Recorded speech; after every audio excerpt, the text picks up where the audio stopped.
जय हिंद। देखिए, आज हम लोग देखते हैं बायोलॉजी का एक नया चैप्टर, ग्रंथि यानी ग्लैंड। ग्लैंड किसे कहते हैं? शरीर में उपस्थित एक थैला को हम ग्लैंड कहते हैं। ग्रंथि एक प्रकार का छोटा थैला होता है जो शरीर के अंदर रहता है, जिसमें कुछ ना कुछ भरा रहता है। क्या भरा रहता है? या तो उसमें हार्मोन भरा होगा या तो उसमें एंजाइम भरा होगा। यही दोनों चीज के स्टोरेज को हम क्या कहते हैं? ग्रंथि या ग्लैंड। और इस आधार पर हम ग्रंथियों को तीन भाग में बांटते हैं। तो सबसे पहले आता है एक्सोक्राइन यानी बहिर्स्रावी ग्रंथि, और एक आता है इंडोक्राइन यानी अंतःस्रावी ग्रंथि, एक होता है मिक्स्ड ग्रंथि जिसमें ये दोनों के गुण होते हैं। अब चलिए हम थोड़ा सा समझते हैं इसमें जो सबसे बड़ी समस्या आती है।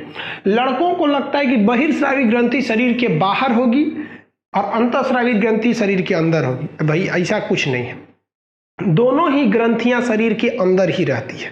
अब हम इसमें बेसिक अंतर समझते हैं। देखिए, एक्सोक्राइन ग्रंथि यानी बहिर्स्रावी ग्रंथि से एंजाइम निकलता है और यह एंजाइम ब्लड से टच नहीं होना चाहिए। एंजाइम को ब्लड से टच नहीं होना चाहिए, इसीलिए इन एंजाइम को बाहर निकालने के लिए एक अलग से नस यानी एक डक्ट, एक नली की आवश्यकता होती है। समझ में आ गया? ये बेसिक चीज याद रखिएगा। बहिर्स्रावी ग्रंथि से क्या निकलता है? एंजाइम। यह एंजाइम ब्लड के संपर्क में नहीं आना चाहिए वरना खराब हो जाएगा। इसके लिए क्या होती है? डक्ट यानी नली होती है जो इसे ब्लड के टच में होने से बचाती है। जैसे आप मान के चलिए आंसू, एक एग्जाम्पल है आंसू, लेक्राइमल ग्रंथि। अभी हम सारी ग्रंथियों को डिटेल से बताएंगे। लेक्राइमल ग्रंथि, आंसू निकलता है। कभी आपने देखा आंसू में लाइसोजाइम एंजाइम होता है जो कीटाणुओं को भी मार देता है। कभी आप देखें आंसू मतलब खून की तरह निकलता है, ब्लड की तरह, ऐसा नहीं होता है। वो तो गाना में हीरो जो होता है ना, हीरोइन को बेवकूफ बनाने के लिए गाता है कि लहू बन के आंसू बरसने लगे हैं। लड़की सबको ना थोड़ा थोड़ा बड़ा बड़ा हैवी बात बोल देंगे बढ़ा बढ़ा के, तो बहुत खुश हो जाएगी। तो उसको लगेगी वाह कितना बढ़िया लड़का है, लेकिन वो सब बेवकूफ बनाता है। कभी आप सोचिए लहू बन के आंसू निकलेगा? नहीं निकलेगा। क्यों नहीं निकलेगा? क्योंकि वो एक बहिर्स्रावी ग्रंथि है। इनके लिए एक अलग नली होती है, वो ब्लड से टच नहीं होती। जैसे पेशाब के लिए आप देखिएगा, वो भी एक तरह का है, बहिर्स्रावी है। वो थोड़ी ना होता है कि ब्लड से, कभी आप देखें पेशाब का रास्ता बदल जाएगा? नहीं। कभी आंसू का रास्ता बदलेगा? नहीं। क्यों? लार ग्रंथि, लार ग्रंथि भी तो एक बहिर्स्रावी ग्रंथि है। क्यों? क्योंकि लार भी एक प्रकार का एंजाइम है, पाचन में बता दिए हैं, मुख्य रूप से उसमें टाइलिन पाया जाता है। वो भी ब्लड से टच नहीं होता। किसी के लार से ब्लड आता है क्या? नहीं आता है, क्योंकि उसके लिए अलग से एक नली है। ये कभी रास्ता नहीं बदल सकती है। बहिर्स्रावी ग्रंथि रहता अंदर ही है, एंजाइम निकलेगा, ब्लड से टच नहीं होगा, तो कौन सा हो गया? बाहर निकल गया, बहिर्स्रावी ग्रंथि करेगा। ये कभी रास्ता नहीं बदल सकता है। किसी को कोई दिक्कत नहीं है, रास्ता कभी नहीं बदलेगा। एक बार क्या हुआ था ना, देवदास जो था पारो के घर के आगे जाके पेशाब कर दिया। तो पारो कही गए ये क्या किया तुमने? तो देवदास बोला कि पारो तेरी जुदाई ने मुझे इतना गम दिया कि मेरी आंसुओं ने अपना रास्ता बदल लिया। तो ऐसा गलती नहीं है भाई, वो बहिर्स्रावी ग्रंथि रास्ता नहीं बदलती है। तो ये पहला समझ में आ गया कि बहिर्स्रावी ग्रंथि क्या है। इस पार्ट में हम इसको पूरा डिटेल से चर्चा करेंगे, इसका एक एक एग्जांपल लेके। अभी आप ये बहिर्स्रावी समझ में आ गया। पसीना बताइए, ब्लड से टच होता है? बहिर्स्रावी ग्रंथि है। तेलीय ग्रंथि, जो नाक से इसे तेल निकलता है, ये तैलीय ग्रंथि बहिर्स्रावी। आंसू बहिर्स्रावी। मोम कान का बहिर्स्रावी। कीचड़ बहिर्स्रावी। तो जितनी ग्रंथियां, जो स्पर्म जो शरीर से बाहर आता है प्रोस्टेट ग्लैंड के थ्रू, ये सब चीज वो क्या है? बहिर्स्रावी ग्रंथि। ब्लड के साथ थोड़ी रहता है, तो जो ब्लड के साथ नहीं रहता है बहिर्स्रावी ग्रंथि। पाचन ग्रंथि, जैसे देखिए ना जठर रस था जिसमें रेनिन पेप्सिन एंजाइम निकला था। जब हम उल्टी करते हैं तो कहाँ उसमें ब्लड रहता है? तो ये शरीर के अंदर तो सभी रहेंगे, अगर ब्लड से टच नहीं हुआ तो यहाँ देखिए काट दिए, तो कौन सा हो गया? बहिर्स्रावी। अब समझते हैं हम लोग अंतःस्रावी ग्रंथि के बारे में। अंतःस्रावी ग्रंथि उस ग्रंथि को कहेंगे, देखिए शरीर के तो अंदर ये भी रहेगा, ये भी शरीर के अंदर रहती है, लेकिन इनसे क्या निकलता है? हार्मोन। और हार्मोन को हर हाल में ब्लड से टच होना ही होना है, अतः यह ब्लड के संपर्क में आ जाती है। अब ब्लड के संपर्क में आएगी तो उसके लिए नली की क्या जरूरत है? ब्लड में छोड़ दीजिए, ब्लड तो पूरा खुद नली में घूम रहा है, पूरा घूम जाएगा शरीर में। तो अंतःस्रावी ग्रंथि वह ग्रंथि होती है जिससे हार्मोन निकलता है और हार्मोन को ब्लड के संपर्क में आना ही होता है, अतः इनके लिए कोई डक्ट या नली की आवश्यकता नहीं होती है। यह डक्ट वाला चीज याद रखिएगा, यही पूछता है which gland has no requirement of any duct. तो एक्सोक्राइन ग्लैंड को किसी भी डक्ट यानी नली की आवश्यकता नहीं है। इससे क्या निकलेगा? इससे हार्मोन निकलता है। जैसे पीयूष ग्रंथि क्या है? वो एक तरह का हार्मोन है। थायराइड ग्रंथि वो अंदर अंदर निकल जाता है, पता नहीं चलता। कोई देखा है क्या थायराइड क्या निकल रहा है इसे? नहीं ना होता है। पीयूष ग्रंथि से क्या निकल रहा है, कोई देखा है? नहीं देखा है। तो ये जो चीजें अंदर हार्मोन से निकलती हैं, ब्लड में मिल जाती हैं, उसे हम क्या कहते हैं? अंतःस्रावी ग्रंथि। समझा क्या? अब आप बताइए, एंजाइम निकाला तो बहिर्स्रावी, हार्मोन निकाला तो अंतःस्रावी, ब्लड में नहीं मिला तो बहिर्स्रावी, मिल गया तो अंतःस्रावी। समझ में गया? किसी को कोई दिक्कत नहीं है? अब समझते हैं हम लोग। तो ये तो अभी ओवरऑल ऊपर ऊपर समझिए। अभी आप कहिएगा सर हार्मोन और एंजाइम में क्या अंतर है? इसका एक अलग चैप्टर है जिसका नाम है न्यूट्रिशन यानी पोषण। समझ में आया? तो ये ओवरऑल बाहर अभी अंतर देखिए। अभी हम एक एक का एग्जाम्पल ले लेके सबके वर्क हम समझाएंगे इस पार्ट में। ये वीडियो 2 पार्ट में बनेगा, चूंकि ये बहुत बड़ा टॉपिक है इसलिए इसको 2 भाग में बनाना ही पड़ेगा। अब जरा सोचिए, अगर एंजाइम निकला तो बहिर्स्रावी और हार्मोन निकला तो अंतःस्रावी, अगर ससुरा दोनों निकाल दिया तब उसे हम कहते हैं मिश्रित ग्रंथि, मिक्स्ड ग्लैंड, मिश्रित ग्रंथि। इससे एंजाइम भी निकलता है, हार्मोन भी निकलता है। इसका एग्जाम्पल अगर देखिएगा तो इसका एग्जाम्पल होता है पेंक्रियाज, क्योंकि हम आपको पाचन तत्व में पढ़ा दिए हैं, पेंक्रियाज में से एंजाइम निकलता है, लाइपेज, एमाइलेज, ट्रिप्सिन नामक एंजाइम निकलते हैं। और इसी पेंक्रियाज से हार्मोन भी निकलता है। सबसे फेमस हार्मोन आप सुने होंगे इंसुलिन, कहाँ से निकलता है? पेंक्रियाज से। समझ में आ गया? तो पेंक्रियाज मिश्रित क्यों है ये तो समझ में आ गया आप लोग को।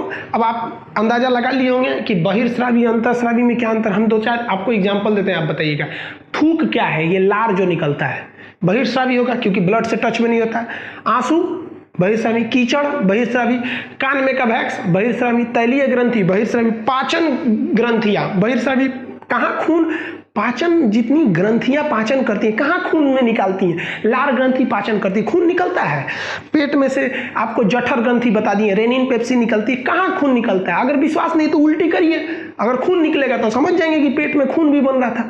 जो आंत से निकलने वाली रस वो एंजाइम थे, या जो इधर से निकाला था आपका पेंक्रियाज, जो लाइपेज, एमाइलेज, ट्रिप्सिन, जो लेट नामक ट्रिक बताए थे आपको पाचन में, वो कहाँ इसमें आके ब्लड मिलाती है। अगर ब्लड मिलती तो लैट्रिन के रास्ते भी ब्लड आता।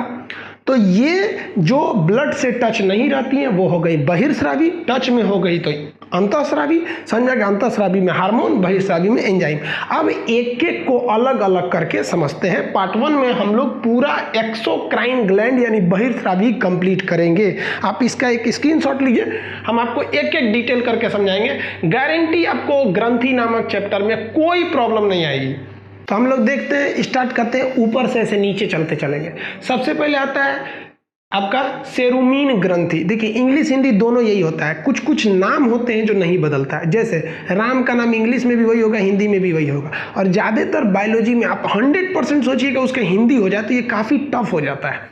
तो देखिए पहला याद रखिएगा सेरुमीन ग्रंथि, ये सीजीएल में पूछ चुका है आपको। सेरुमीन ग्रंथि कहाँ पाई जाती है? कान में पाई जाती है और यही मोम बना देती है। आप बताइए ये मोम कहीं ब्लड से टच होता है? नहीं होता है। ब्लड से टच कहाँ होता है? इसका मोम का एक रास्ता फिक्स है कि मुंह में से मोम निकलेगा, ऐसे निकलेगा, कान में से निकलेगा। तो आपको बताएं जिसके लिए डक्ट यानी नली हो और जो ब्लड से टच में ना हो वो क्या हो जाता है? बहिर्स्रावी। तो सेरुमीन ग्रंथि कहाँ पाई जाती है? कान में। क्या करती है? मोम बनाती है। और वही देखते होंगे आप, लड़का बचपन में होंगे तो ये आप कलम का लीड खोल के ऐसे बकोटते रहते होंगे, और नहीं तो किसी कागज का ऐसे कोना मोड़ के और उसी में बचपन में आदमी कोचते रहता था। किस लिए? क्योंकि वो सेरुमीन ग्रंथि मोम बनाती है। जितना कान को खोदिएगा ना उतना ही सेरुमीन ग्रंथि मोम बनाएगी। इसलिए देखिएगा जो कान खोदता होगा ना वो खूब खोदता है, और जो नहीं खोदता है वो नहीं खोदता है, क्योंकि सेरुमीन ग्रंथि को डिस्टर्ब मत कीजिए। अब दूसरा आता है लेक्राइमल ग्रंथि। देखिए आंख में 2 ग्रंथि होती है, एक आंख के ऊपर वाले भाग में, एक आंख के नीचे वाले भाग में। तो एक ऊपर वाले को कहते हैं लेक्राइमल ग्रंथि। देखिए ये आंख बना दिए हैं, ऊपर एक ग्रंथि बना के 2 नंबर लिख दिए हैं, मतलब वो लेक्राइमल ग्रंथि है। और नीचे एक ग्रंथि बना के 3 नंबर लिख दिए हैं, इसलिए वो मोबिवियन ग्रंथि है।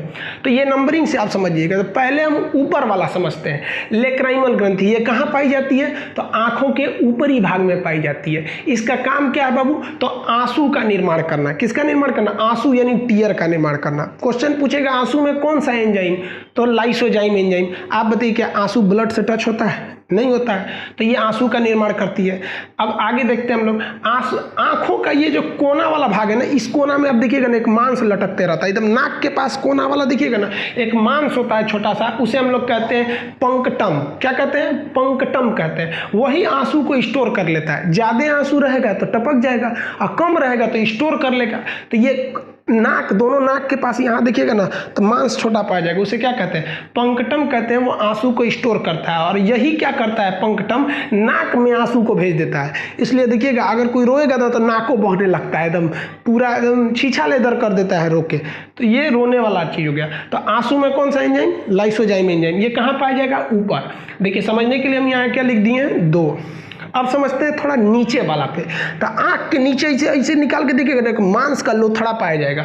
वो कौन सा होता है? मोबेवियन ग्रंथि। मोबेमियन ग्रंथि पाई जाती है। इंग्लिश भी वही होता है। इसका काम क्या होता है? ये आँखों में पाया जाता है नीचे की ओर, और ये आँखों के सुरक्षा के लिए तेल का निर्माण करता है। और वही तेल इकट्ठा होते होते होते दिन भर का इकट्ठा होकर रात में वो कीचड़ का रूप ले लेता है। तो आँखों के लिए तेल तथा कीचड़ का निर्माण कौन कर देता है?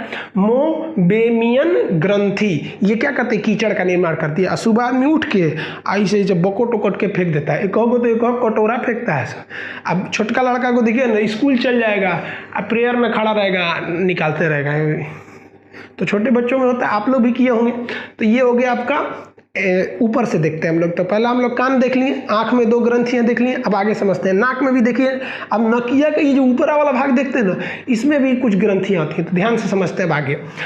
श्वेत ग्रंथि जो होता है, इसे हम लोग श्वेत ग्लैंड यानी स्वेट ग्लैंड के नाम से जानते हैं। ये पसीना का निर्माण करती है। देखिए गर्दन पे पसीना हो जाता है, माथा पे हो जाता है, बहुत पसीना निकलने लगता है गर्मी के दिन में। तो पसीने का निर्माण कौन करती है? स्वेद। श्वेत नहीं, श्वेत मतलब तो हो जाएगा सफेद। ये क्या है? स्वेद। स्वेद है, स्वेट ग्लैंड। इंग्लिश में तो सिंपल है, पसीना का निर्माण करती है। पसीना में भी नमक होता है, लाइसोजाइम होता है। काला कपड़ा गर्मी में पहनेंगे ना तो पसीना सूखने के बाद वाइट वाइट हो जाता है।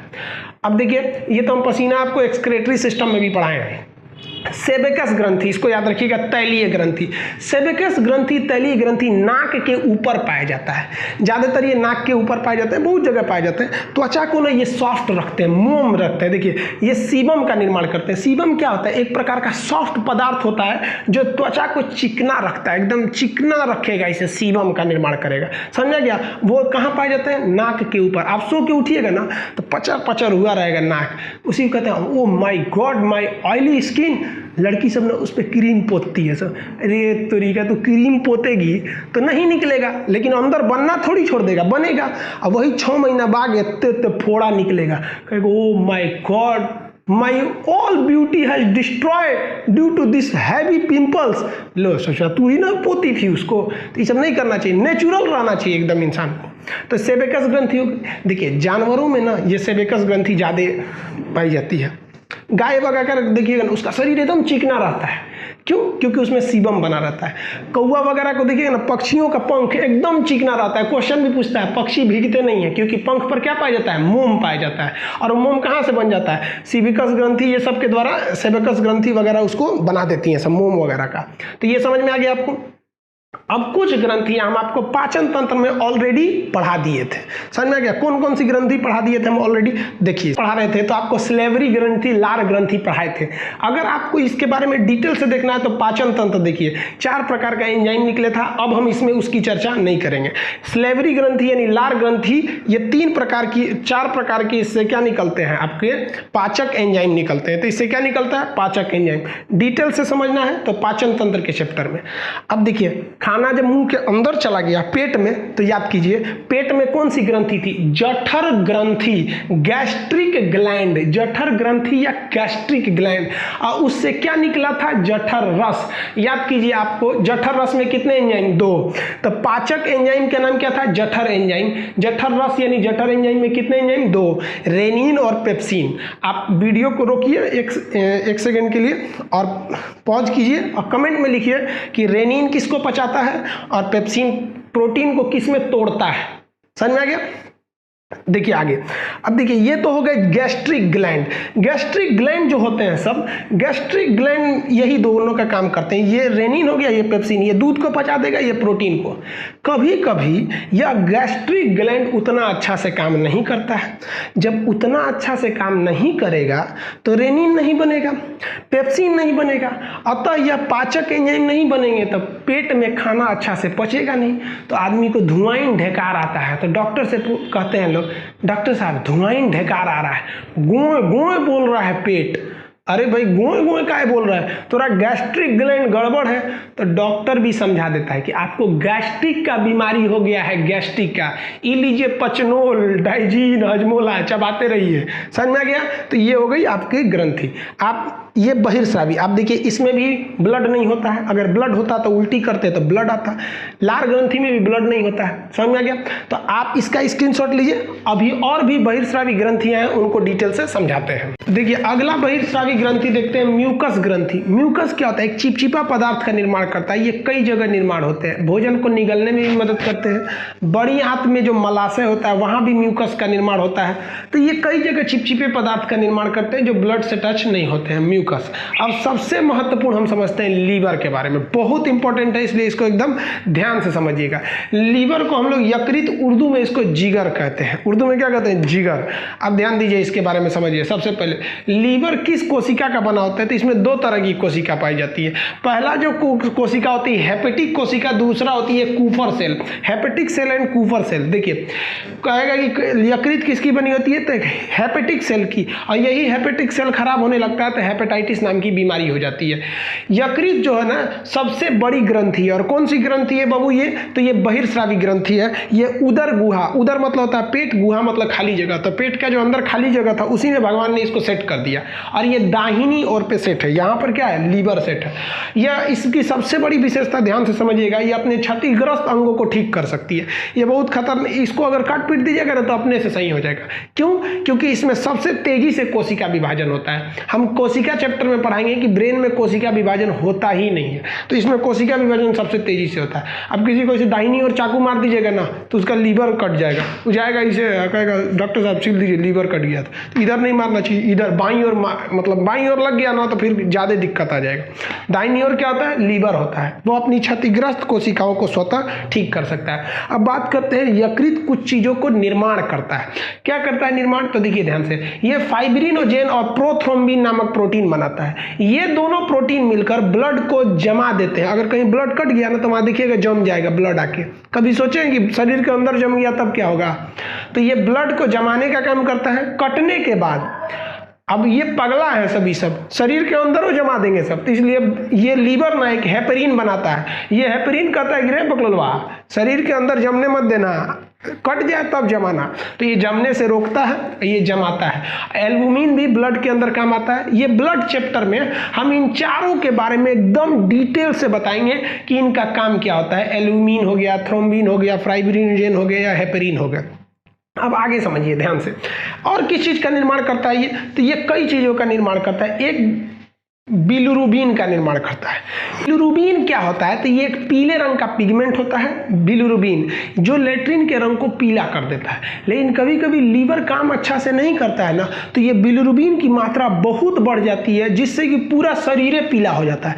बिलिरुबिन बहुत कम निकलना चाहिए कि केवल लेट्रिन को पीला कर सके, लेकिन लीवर के डिसऑर्डर की वजह से बिलिरुबिन की मात्रा बहुत ज़्यादा निकल जाती है, जिस वजह से पूरा शरीर पीला पड़ जाता है और आँख वगैरह पीला होने लगता है, जिसे पीलिया या जॉन्डिस नामक रोग कहते हैं, जिसे हम हेपेटाइटिस ए भी कहते हैं। यही थोड़ा सा और आगे जाएगा तो बी सी में चला जाएगा, मर जाएंगे लोग हेपेटाइटिस में। तो हेपेटाइटिस सी बहुत खतरनाक बीमारी हो गया है।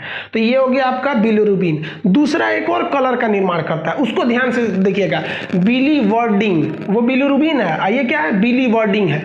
बिलीवर्डिंग नामक जो रंग है वो क्या करता है? पित्त को हरा रंग दे देता है। अब हम आपको पाचन में पढ़ा दिए कि पित्त का निर्माण निर्माण कौन करता है? लीवर करता है, यकृत। यकृत क्या करता है? उसे कहाँ जमा कर देता है? पित्ताशय में। पित्ताशय में जो यकृत होती है वो वसा का पाचन करती है और भोजन को अम्लीय बना देती है, समझ में, भोजन को क्षारीय बना देती है। ये तो पाचन का चैप्टर है, यकृत का नहीं है। तो कहेगा कि जो पित्त रस है उसका निर्माण तो भले यकृत करता है, स्टोर भले रहता है पित्ताशय में, लेकिन हरा किसकी वजह से हो जाता है? तो बिलीवर्डिंग के कारण हरा हो जाता है। बिलीवर्डिंग के कारण ये क्या हो जाता है? हरा हो जाता है। पित्त का निर्माण कौन करता है? हम पढ़ा दिए आपको पाचन में ही कि लीवर करता है। अब कुछ ये काम तो देखिए ध्यान से, अब इतना ये तो निर्माण वाला काम देख लिया, अपनी रक्षा तो खुद ही कर लेता है ये। अब कुछ चेंजिंग का काम करता है। आपको हम पढ़ाए हैं एक्सक्रेशन नामक चैप्टर में, उत्सर्जन में, कि अमोनिया जैसे खतरनाक पदार्थ को यूरिया जैसे कम खतरनाक पदार्थ में कौन बदलता है? लीवर बदलता है। और क्या करेगा? ग्लूकोज को ग्लाइकोजन में बदल देता है। ग्लूकोज को किस में बदल देता है? ग्लाइकोजन में बदल देता है। यहाँ है ग्लूकोज को ग्लाइकोजन में। अब एक क्वेश्चन पूछा था कि यदि लीवर काम करना छोड़ दे तो शरीर में किसकी मात्रा बढ़ जाएगी?